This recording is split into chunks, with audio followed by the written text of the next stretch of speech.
পুলির math দেখলে তো অনেকে ভয় পাও, তাই না? কিন্তু এই যে প্রশ্নগুলো, এগুলো তো অলরেডি বোর্ডে এসে ভরে গেছে। তো তোমাকে তো পুলির ম্যাথ পারতে হবে। একটা শর্টকাট দেখাই দিচ্ছি, ভিডিওটা সেভ করে রাখো, ফ্রেন্ডের সাথে শেয়ার করো, খুব কাজে লাগবে।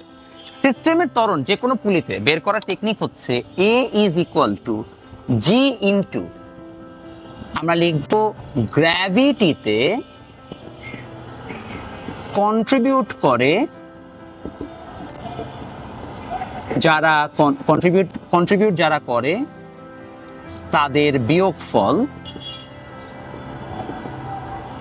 By total summation of M, অর্থাৎ সবগুলোর ভরের যোগফল।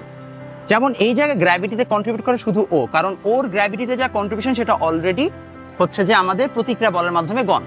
তাহলে এই ক্ষেত্রে আমার এ আসবে এ ইজ ইকুয়াল টু, যদি আমি M2 ধরি, এটা M1 ধরি, তাহলে কি হচ্ছে দেখো, গ্র্যাভিটির সময় তো ও কন্ট্রিবিউট করছে, তাহলে G into M2 by M1 plus M2।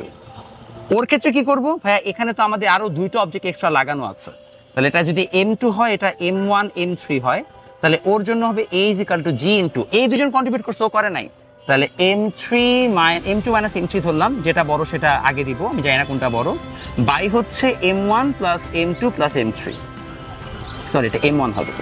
R finally এই দুইটার ক্ষেত্রে তো দুইটাই কন্ট্রিবিউট করে, তাহলে M2 minus M1 by M1 plus M2 into জি। দেখো শর্টকাটে আমরা কিন্তু এইটা দিয়ে সব ম্যাথ করে ফেলতে পারলাম। এরকম শর্টকাট শিখতে, আবার ঠিকমতো ডিরাইভেশন সহ বুঝতে আমাদের কোর্সে অ্যাড হতে পারো এবং আমাদের এই নাম্বারে যোগাযোগ করতে পারো।